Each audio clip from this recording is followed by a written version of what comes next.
अस्सलाम वालेकुम। आज हम चैप्टर 3 जो है मोशन एंड फोर्सेस के एमसीक्यूज करेंगे, जो हमने 200 एमसीक्यूज की सीरीज स्टार्ट की। उसका थर्ड चैप्टर अब आज जो है उसकी बारी है, उसको देखते हैं। इसमें अगर फर्स्ट एमसीक्यू की हम गौर करें, the angle at which a projectile must be fired to cover maximum range. Maximum range जो है वो कवर करने के लिए हमें प्रोजेक्टाइल को जो है वो किस एंगल पे जो है वो फायर करना चाहिए। देखें, आपको पता है कि जो रेंज का फार्मूला है हमारे पास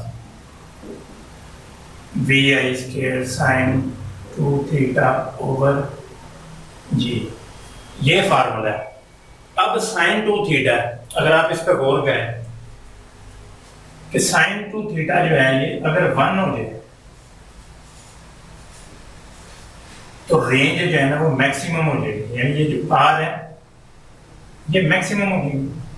कुछ स्टूडेंट्स जो है अगर उनको इस फार्मूले से नहीं आइडिया कि यहाँ पर 2 थीटा लगा हुआ, वो में भी समझ गया 90 डिग्री है तो इससे जो है वो मैक्सिमम हो जाएगी, तो ऐसा नहीं है। क्योंकि आपको पता है कि ये 1 कब होगा, जब थीटा जो है वो 45 डिग्री होगा।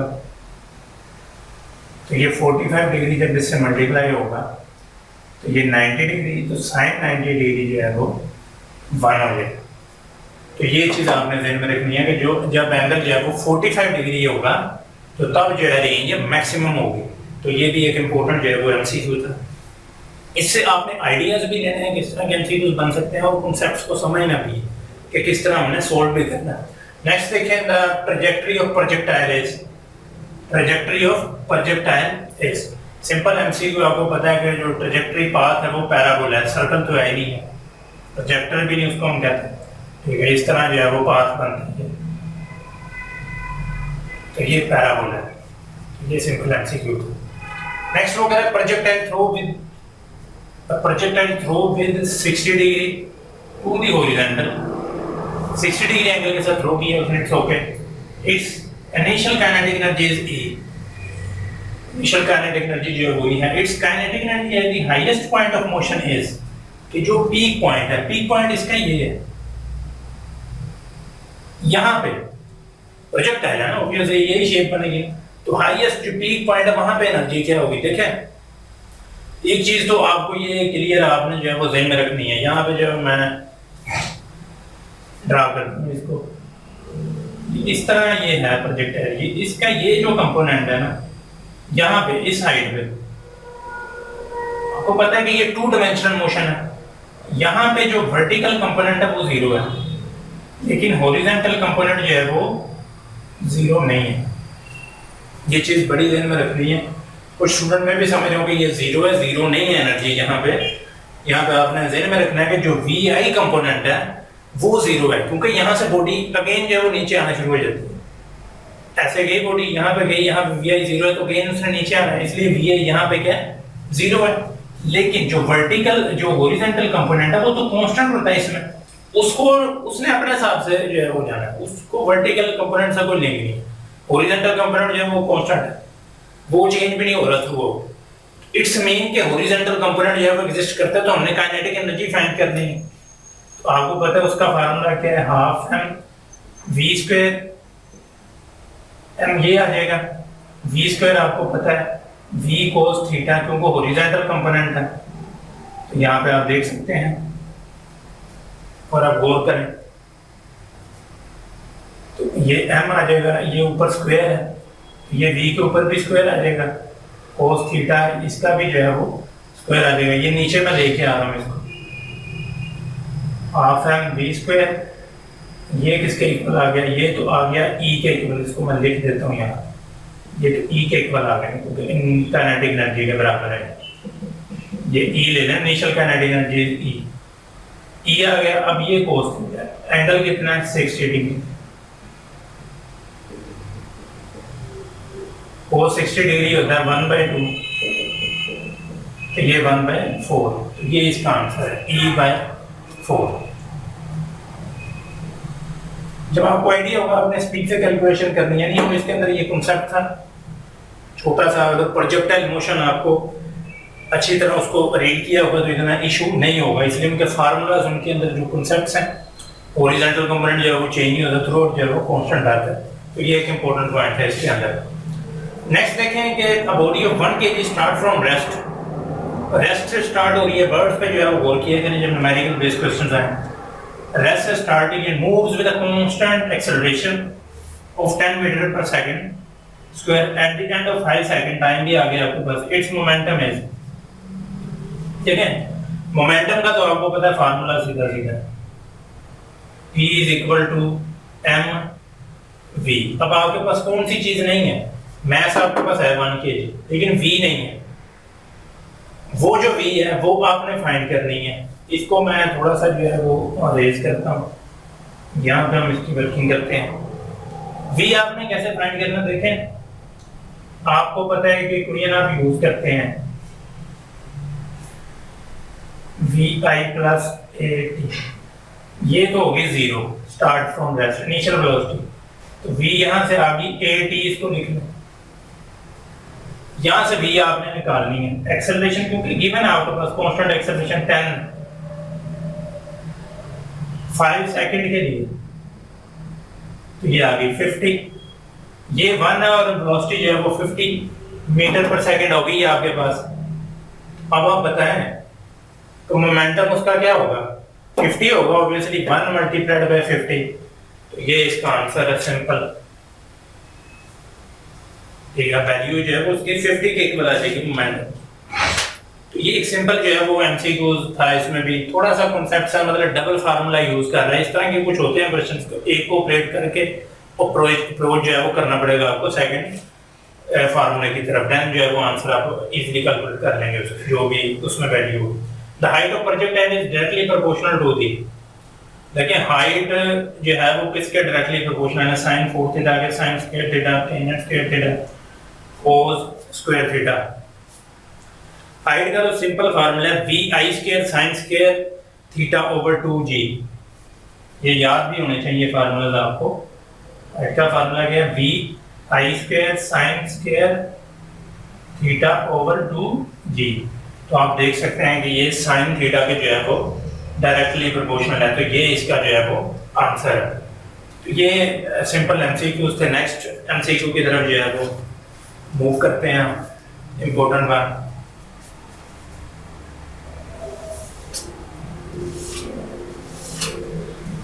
ऑलमोस्ट ऑन एवरेज जो है वो हर चैप्टर से 10 एमसीक्यूज होंगे, ये 200 सीरीज कंप्लीट कर रहे हैं।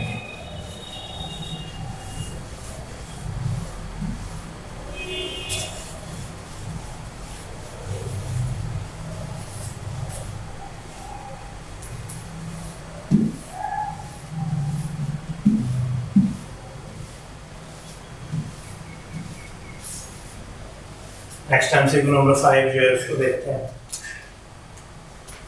तो साथ जो है वो करते भी जाते हैं।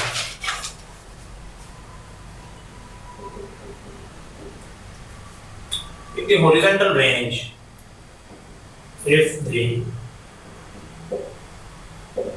horizontal range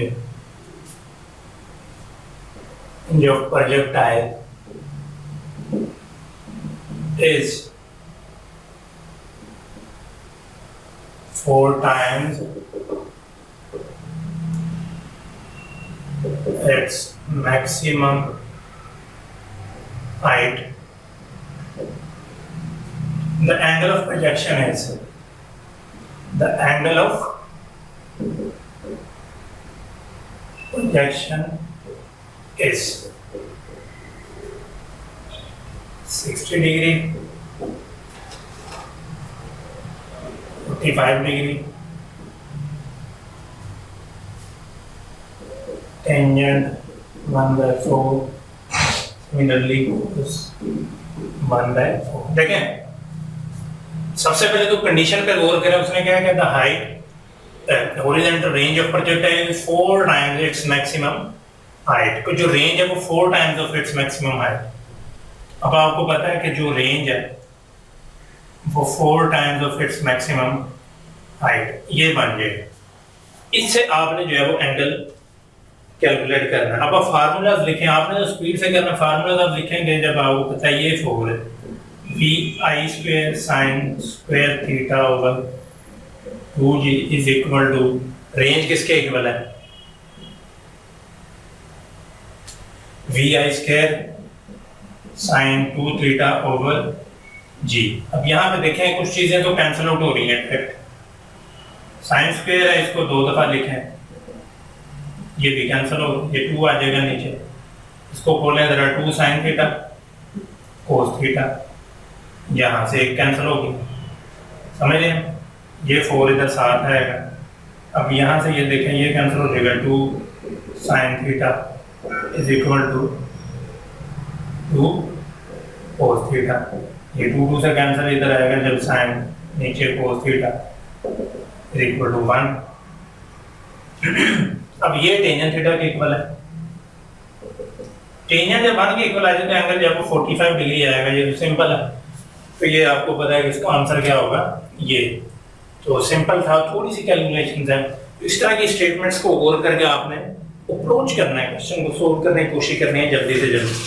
तो आंसर आपको जो है इंशाल्लाह मिल जाएगा जब आप स्टेटमेंट को अच्छी तरह रीड करके उसको जो है वो प्रोसीड करेंगे।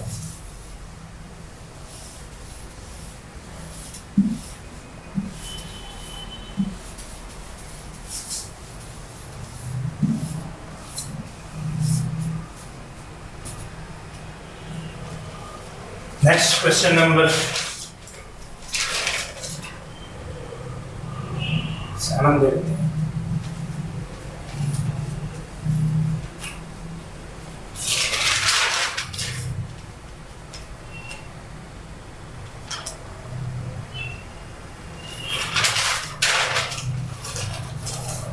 The decreasing velocity per unit time is got. Decreasing velocity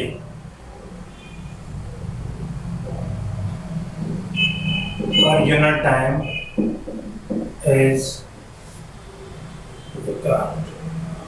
acceleration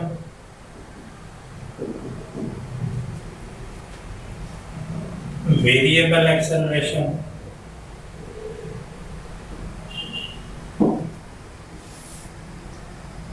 average acceleration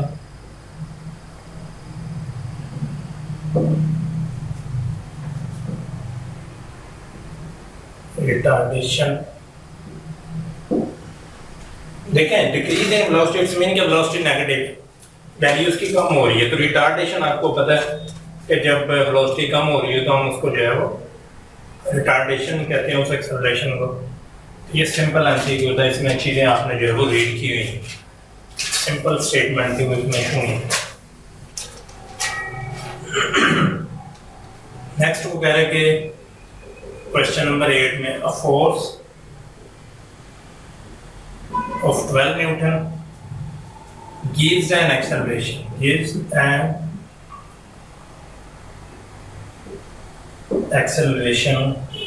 of 4 meter per second.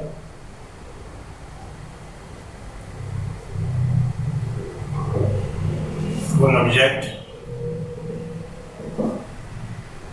the force required to give it an acceleration.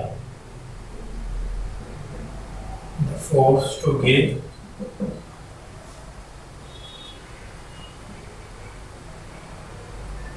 the force required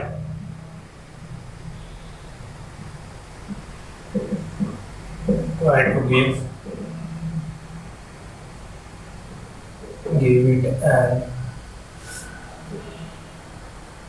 acceleration of 10 meter per second square is 15 Newton, 20 Newton, 25 Newton, 30 Newton। ठीक है, MCQ simple है। Force given है 12 newton की। 12 newton force gives an acceleration of 4 metre पर second, यानी 12 से 4 metre पर second आ रहा है। देन अगेन कह रहा है force required to give it an acceleration of 10। 10 से जो है वो कितनी 10 एक्सेलरेशन प्रोड्यूस करने के लिए कितनी फोर्स चाहिए। तो फार्मूला तो आपको पता है फोर्स का जो है वो किसके इक्वल है, F is equal to ma। अब यहाँ पे 10 एक्सेलरेशन प्रोड्यूस करने के लिए यानी एक्सेलरेशन की वैल्यू 10 लेनी पड़ेगी आपको, लेकिन आपके पास मैथ नहीं है। लेकिन ये सेम बॉडी की जो है वो एक्चुअली बात हो रही है, the force required to give it an acceleration of 10 metre पर सेकंड, यानी मैस आप यहाँ से कैलकुलेट कर सकते हैं, यानी इसको डबल दफा ऑपरेट करना पड़ेगा आपको। पहले फोर्स कितनी थी 12, एक्सेलरेशन कितना है 4, इधर आकर डिवाइड हो जाएगा, m की वैल्यू यहाँ से आ रही है 3, आपको फोर्स चाहिए, आपको 3 वैल्यू यूज करें 10 के लिए तो 30 आंसर आ जाएगा। मतलब इसी मैथ्स को यूटिलाइज करेंगे आप यहाँ पे, इसको यहाँ से कैलकुलेट करें, डबल जो है वो ऑपरेशन हो रहा है, ये फार्मूला इसमें, तो सिंपल जो है वो ये इसका जो है वो आंसर है। तो ये देख सकते हैं कि सेम क्वेश्चंस को भी जो है इंटरप्रेट करके क्वेश्चन जो है वो पॉसिबल है, यहाँ पे डबल जो है वो यूज हो रहा हो क्वेश्चन में। वैसे भी अगर आप देखें 12 न्यूटन फोर्स है, क्योंकि डायरेक्ट रिलेशन है ये एक्सेलरेशन के साथ, 4 है, 24 न्यूटन हो जाएगी तो 8 आ जाएगी, ठीक है। ये 12 का इंक्रीमेंट आया, इधर 4 का इंक्रीमेंट आया, तो ये डबल जब 2 का इंक्रीमेंट करेंगे आप 10 आ जाएगा, तो इधर कितना आएगा 6 न्यूटन मजीद ऐड करने पड़ेंगे, यानी 30 न्यूटन पे जो है वो 10 ही होगा। उस तरह भी आप देख सकते हैं डायरेक्ट रिलेशन हम दोनों। नेक्स्ट क्वेश्चन नंबर 9 की तरफ आते हैं।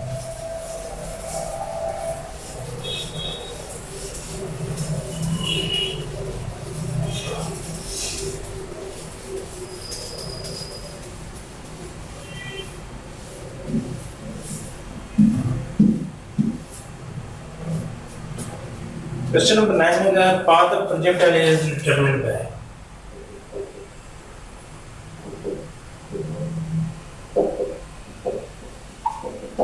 projectile is determined by electric field,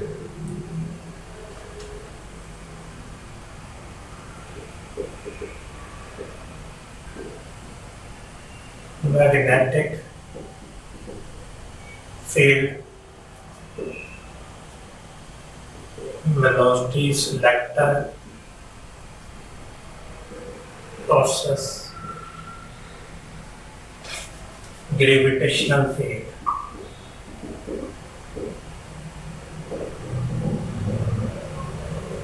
जो प्रोजेक्टाइल का पाथ है वो कौन सी चीज जो है वो डिटरमिन करती है, आया कि इलेक्ट्रिक फील्ड डिटरमिन करेगी, मैग्नेटिक फील्ड डिटरमिन करेगी, वेलोसिटी सिलेक्टर जो है प्रोसेस डिटरमिन करेगा, या ग्रेविटेशनल। देखें प्रोजेक्टाइल का पाथ जो है वो ये है,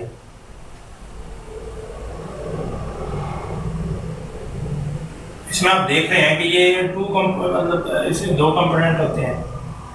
इनिशियल आपने पुश दिया, यहाँ पे जाकर वर्टिकल कंपोनेंट जो है वो 0 है, यहाँ पे भी 2 कंपोनेंट्स है इसके, वी एक्स और वाई। हॉरिजॉन्टल कंपोनेंट जो है वो तो कांस्टेंट है, वो तो उसको ग्रेविटी पे वो डिपेंड नहीं कर रहा, उसने कांस्टेंट जो है वो मूव करे जाना। लेकिन जो पाथ एक्चुअली जो है वो डिपेंड कर रहा है, वो तो ग्रेविटेशनल फील्ड ही जो है वो डिफाइन कर रही है ना। कि आपका जो वर्टिकल वो हॉरिजॉन्टल कंपोनेंट आगे फॉरवर्ड मूव करवा रहा है, वर्टिकल कंपोनेंट जो है वो डाउनवर्ड उस हिसाब से जो है वो ग्रेविटी पे जो है वो डिपेंड कर रहा है। ये सिंपल क्वेश्चन था, आपको पता है ये भी जो वर्टिकल कंपोनेंट है ये ग्रेविटी पे डिपेंड करता है। तो ये सिंपल जो है वो एमसीक्यू। लास्ट एमसीक्यू देखते हैं, question number 10।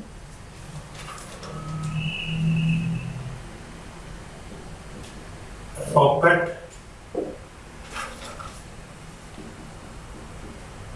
propulsion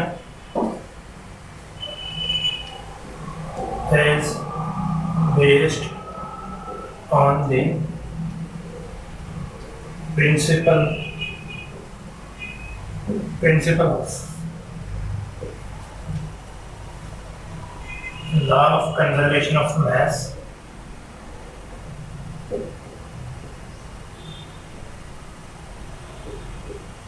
law of conservation of energy,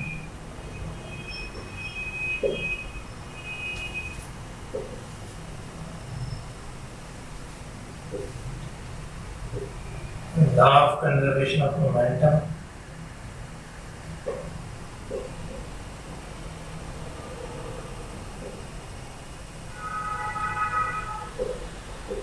none।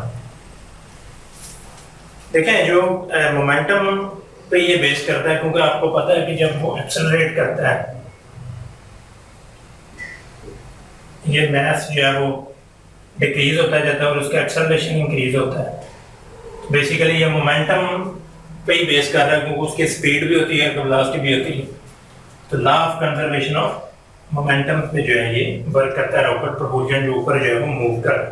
तो ये था चैप्टर 3 के हवाले से जो हमने 200 MCQs की सीरीज की। होपफुली आपको यहाँ से जो है वो आइडिया हो जाएगा कि किस तरह के क्वेश्चंस जो है वो पॉसिबल है और कॉन्सेप्ट्स को किस तरह जो है वो यूटिलाइज किया जा सकता है। वर्ड बाय वर्ड भी पूछा जा सकता है, लाइन बाय लाइन भी पूछा जा सकता है, और न्यूमेरिकल इक्वेशंस, डिफरेंट फार्मूलाज को इंटरप्रेट भी जो है वो किया जा सकता है। नेक्स्ट अगेन जो है वो नेक्स्ट चैप्टर में अगेन आपसे जो है मिलेंगे इसी वजह से। तब तक के लिए ज़्यादा थैंक यू।